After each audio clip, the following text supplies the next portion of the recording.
Welcome back to Tied Down TV, the punk rock opinion show with me, Geoff. And Danny. Today we're picking our top 5 punk and hardcore bands with a female vocalist. First off, if it looks weird, we've broke my chair. So Not we collectively, like, no, but yeah. I have a combination of me and the dog. So it's He's on a taller chair. I'm on a taller chair, so I'm gonna have to slouch down. All them lessons slightly from school that you were taught not to slouch. Yeah, exactly. So, but back to female vocalists. So, like with punk, they like bands with females singing for them. It's been there since the beginning, hasn't it? Like, to be fair, you know, and people we were part of the scene. Susie Sue, obviously a big example. Across the pond in New York, like the new wave-ish bands were still starting around the same time, with your Blondies and things like that as well. Maybe a little represented, but definitely there and part of the conversation, and rightly fucking so. Whereas I think now, currently in hardcore, there's a massive like influx. There seems to have been in the last few years of bands with female vocalists sort of becoming, you know, bigger and bigger and playing to more people, playing a lot of shows, and it's fucking great. Like, it's amazing to see. Well, it's more accessible, isn't it? I think now. Yeah, that's I think so for sure. Well. It just seems to be that there seems to be, like as I said, punk and hardcore women obviously have been there since the beginning and been involved. Just seems to be a lot more representation of it now, more than ever. I think personally. Yeah. You know, with bands like Cannonball, Pest Control. I'm drawing a blank now. But sticking to the UK, Test of Patience. Test of Patience as well. Yeah. But yeah, you know, as you will know, if you're loads and loads of crust bands. Loads of crust bands. Yeah.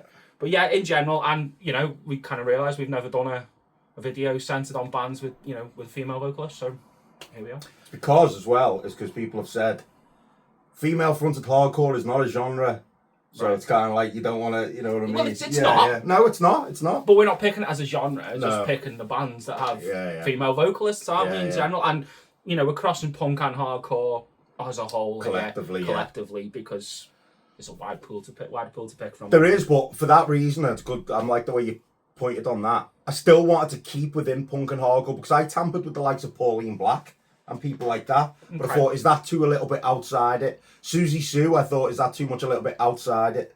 Do you know what I mean? I see what you're saying, but yeah, I mean, would we have done? I mean, I would have picked them because I love the Selector and I love Pauline Black. I think you could have got away with it because for me, it's all encompassing when it comes to punk and all the. Would you pick Debbie Harry though, or Blondie? I mean, I did personally, but I personally think it's stepping just a little bit out. It's a cheat. I think it's a cheat. Maybe I see where you're coming from. I haven't picked anyone outside of punk or hard. One band I've picked you could probably describe more as post-punk sounding, but it's still in the collective punk and hardcore thing. Like, I haven't got new wave, emo, anything like that.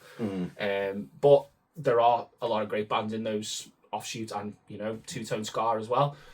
But having said that, talking about that particular era, I picked the first band I'm going to pick is a band, probably the closest to new wave, but I still think they're 100%. Oh yeah, it's 77. It's 77 era punk, and I've gone Rsy Spex and obviously Polystyrene. Now, you think of all the like trailblazing women from the punk scene back then who we've mentioned, the likes of Debbie Harry, the likes of Pauline Black, the likes of Patti Smith, who else? Susie Sue. I think Polystyrene was actually genuinely a bit of a genius, to be honest with you. Yeah, 100%. If you read the lyrics, you're reading them, and you're like, what is she going on about? But you read about it, there's a lot going on between those ears. Do you know what I mean? And it's very thought-provoking, almost prophetical. Is that the right word? Like prophetical, like some of their lyrics, you read them like, shit, that's like kind of like what's going on now. Do you know what I mean? Yeah, 100%. The band themselves, I mean, amazing. Apart from ska punk bands, which isn't the most popular genre ever, the saxophone you don't usually get away with much sax in punk, do you? Occasionally, Fear, bands like that, but but you know what I mean. It's fell on hard times, hasn't it? They use it to a really good effect on Germ-Free Adolescence, which we know is a fantastic 70s punk album. It's right up there. When we decided we were going to pick this, I think Polystyrene was one of the first names that came to our head. Yeah, she's iconic. if you hadn't have picked it, I would have 100% had that band in my pick. I mean, it's weird. It's real weird as well. But it's weird in a good way. It's not too quirky where you think it's pretentious. No. It's still right there in the... it's just in that more... like Punk's Birth, which was just more like they were messing around. Almost, songs like Plastic Bag sound a bit mental, but it's the title track to it's dead slow. Scrub away. It's amazing. But it's essential, and I was after this for a while because it was unavailable on vinyl for a long time. So I had to find one that wasn't going to cost me a load of money, and I eventually got one. So there you go. Yeah, fucking essential. All right, cool. Well, the first band that I'm going to pick, then I've gone for Nausea, who are a New York crust band. Existed from 85 to 92. They had dual vocalists. Obviously, I'm referring to Amy Murray. Apologies about the pronunciation. I can never say it right for Roger either. But I picked these now. Obviously, they have both male and female. There's another band I have picked that have got that as well. And the reason I've picked them is because for me what makes that band actually stand out is the female vocals. So Amy's vocals on Nausea takes them above, for me, being not generic, that's probably the wrong word, because they are definitely influential, and they sort of trailblazed a little bit, but a lot of crust bands who sound a lot like Nausea, I think Amy's vocals is what steps them up a little bit more personally. Outside of the fact, obviously, that they are a fucking great band. Definitely, influenced by, like, Crass and Discharge, for sure. Probably Amoebics as well, because they've got some chunky metal riffs in there. But, yeah, like I say, her being... like, her vocal style as well, I think when you listen to a lot of crust bands with female vocals, you can hear her straight away. It's come from her. And a lot of the bands who was centred around that C-squat thing, the crack rock steady, your leftover cracks, your choking victims, a few of the female fronted bands around there, Star fucking Hipstersy, what's that fucking folk punk band, Days and Days, all those vocal styles to me is all harping back to Amy from Nausea. So much like you said about Polystyrene for that first wave, I think for like crust punk and just New York hardcore, I mean, let's not forget Nausea are on the way it is, Compound as well. I think she's a fucking iconic trailblazing band from that era, like. Sticking to like the crust punk D-beat kind of thing, this is easily, I'd say, my favourite hardcore album with a female vocal on, I'd say, and that's this one here. Behind the Realms of Madness, Sacrilege. The band I'm picking is Sacrilege, fronted by Tam. Now, don't know how true this is, but I recently heard the rumour. I've never saw him live, so I don't know. But I've heard the rumour that she suffered from really, really, really bad stage fright. Oh, okay. And would have to, really like go through various rituals to get herself up to go on stage. Now, in terms of a vocal, it's perfect. In terms of music, it's perfect. When you're thinking about like D-beat and all that type of stuff, British D-beat, everyone should have this record. Everyone should have it. It's that good. Easily my favourite like hardcore record with a female vocal, I'd say. Her vocals are just absolutely amazing. There's no fucking around with it. There's no tampering. There's no demonic thing over it. It's all just, from what I can tell, it's all just completely natural. Come from her, though, really. Fast. I know they tampered with Doom later on, and don't get me wrong, there's quite a lot of thrash going on in this as well. But it is still, I think, I don't know if, could be wrong, people can correct me if you want, but I think these had something to do with the guys from War Wound, or I could be wrong there. But these are well better than War Wound, in my opinion, a million times better. But this is the album to have by these, 100%. Nice, cool. Alright, second pick for me is also my other one with dual vocalists. I've gone for that band, Dirt. And specifically this 7-inch, to be fair, is their best work on Crass Records. Now, that 7-inch does sound a lot like Crass. Like, there's no getting away from it. Even the vocal delivery. The female vocalist, Deno, D-E-N-O, is how it's spelled. Apologies again if I'm butchering the pronunciation. Again, much like I said about Amy and Nausea, is what elevates them above just being a Crass clone. Like, the male vocal is Steve Ignorant, if you like, pretty much there. Musically, it's very Crass, but, produced by Penny and it's on Crass Records. It often sounded like fucking Crass anyway. But her vocal, again, for me, is just right in that for that style, like that anarcho punk, a little bit avant-garde, a little bit arty. her delivery is exactly what elevates it again above just being, I'd rather just listen to Crass than listen to them kind of thing, because Crass are better. That for me is a standard. Like, that's a great 7-inch, and if that had been released by Crass, I would think it would be revered again still as one of their best. I feel like they do get buried a little bit in the conversation of that era from other bands, but for me, again, the 2 tracks she does lead vocals on that 7-inch are fucking incredible. Hiroshima and Dolls of Destruction, unbelievable, and her delivery's fucking incredible. I've never listened to him. He's much more of a Crass Records guy than I have. I was going to say, whether you I've seen that record around a lot, like, but it's essential if you're into that stuff. Next for me, back in the day, I played with a couple of Glasgow hardcore bands with a female vocalist. I played with Insurgent, Broken Oath, and both were great, actually, and I tampered with picking one or the other. But I've gone for Broken Oath, 2 great albums on Ruction Records. They've got the LBU sound, and it's a female vocalist. Great, 2 great records on Ruction Records. And really, really nice memories of going up there and playing with them. Really welcoming, really nice people. Yeah. Great gig, fantastic. Think I prefer the second album, to be honest with you. I'm not actually sure if these guys are still going. But yeah, the vocalist, I think her name was Lee, if I remember rightly, or Leah, or it's Lee, isn't it? Yeah. But yeah. Again, and longevity goes a long way with me, and these have been going. Yeah. But like I said, I don't know if they still are active, but Broken Oath, great back in the day. And like I said, Glasgow hardcore has kind of got a rich history of female-fronted hardcore bands anyway. It seems to, yeah. It seems to have quite a lot of good ones from years gone by. But yeah, Broken Oath's the one I'm picking there. Nice. Cool. All right, third pick for me. I've gone for the band Punch. Be on your screen there. Hardcore thrashcore band from the 2000s, from 2006 to 2014, and they were fronted by Megan O'Neill. They released on like 625 Thrash and stuff like that, but I think Death Wish is where they released like their last couple.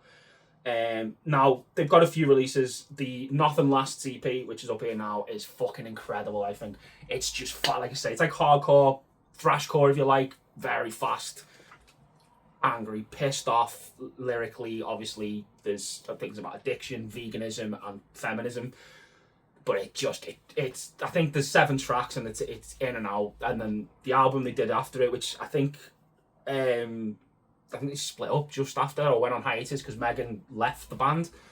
But if you've not heard them, it's so fucking good, especially if you like fast, intense hardcore. It's just fucking brutal and short, to the point, and yeah, I don't know what else to say. Her delivery again is just, it's incredible. It sounds so fucking mean and angry. Brilliant. Next for me, I picked the band X because they've got one of my favourite punk albums of all time, Los Angeles.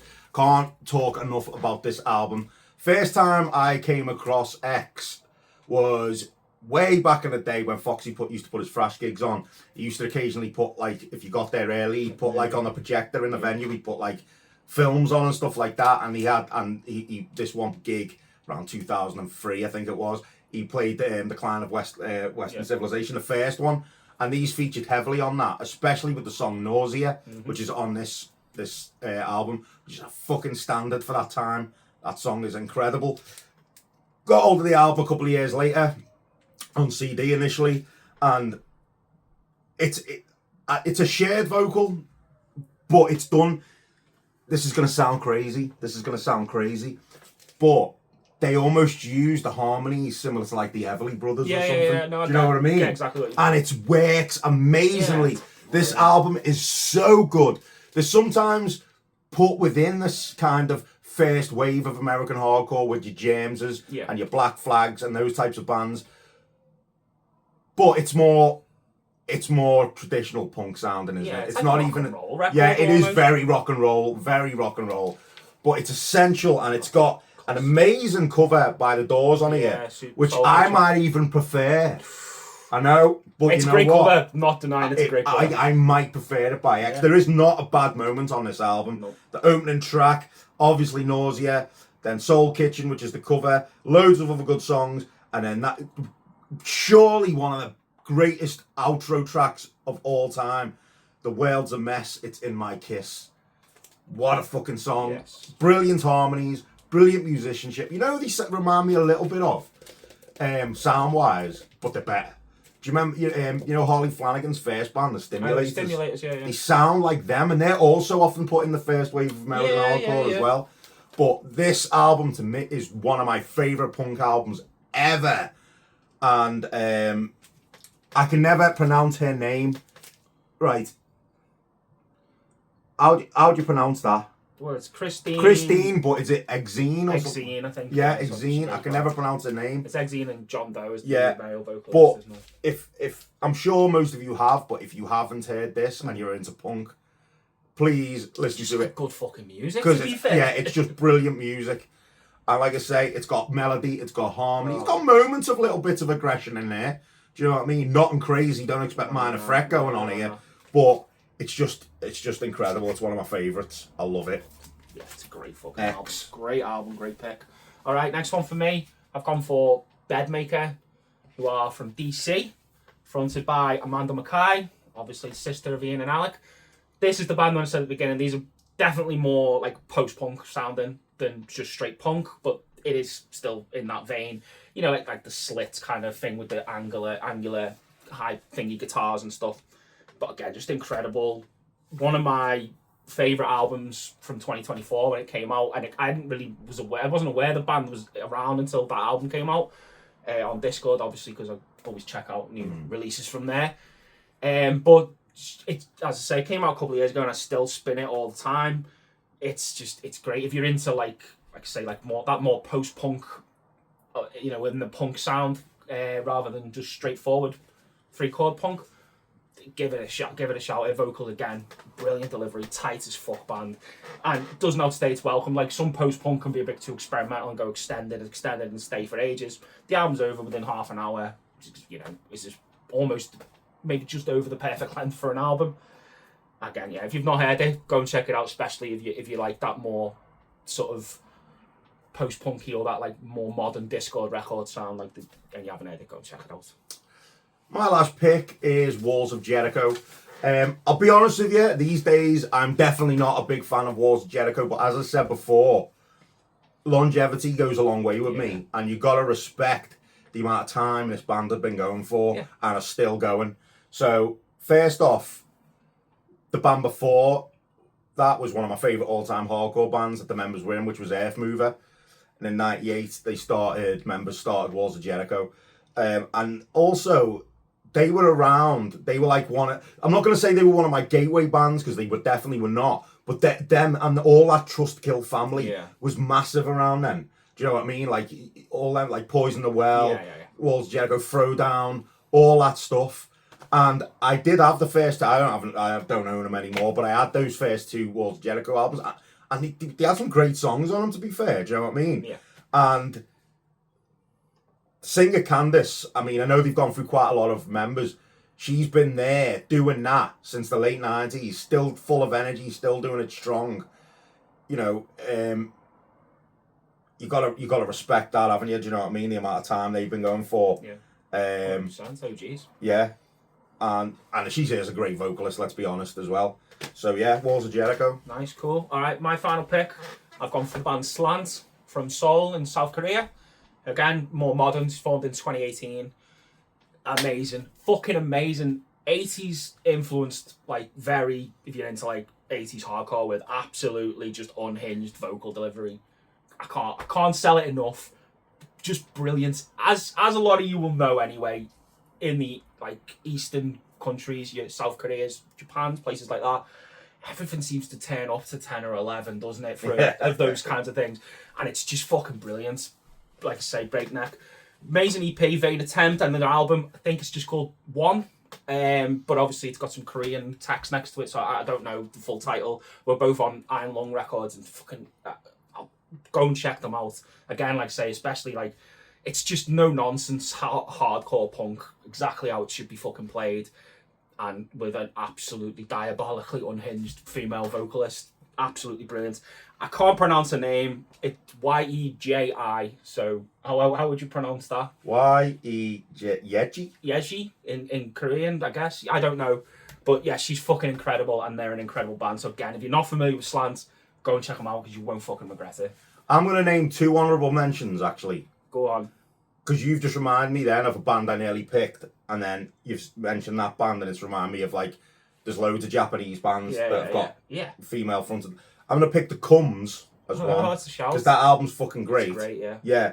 But I'm also going to pick from Los Angeles, Sin 34, who do just sound like they could, you know, they do just sound like the Minor Threat style hardcore. Great, brilliant. Yeah. Unfortunately, I don't think the singer is I think the singer's no longer with us.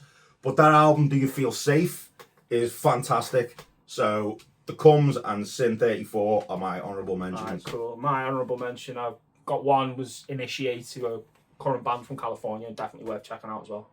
So there you go. They're our picks. You know the score. Come in the comments. Let us know who you'd pick. What you think of our picks. Like, subscribe. Go ring that bell if you want notifications when we put up new videos. Go on Instagram and Facebook. Give us some likes, messages and follows. And we'll see you.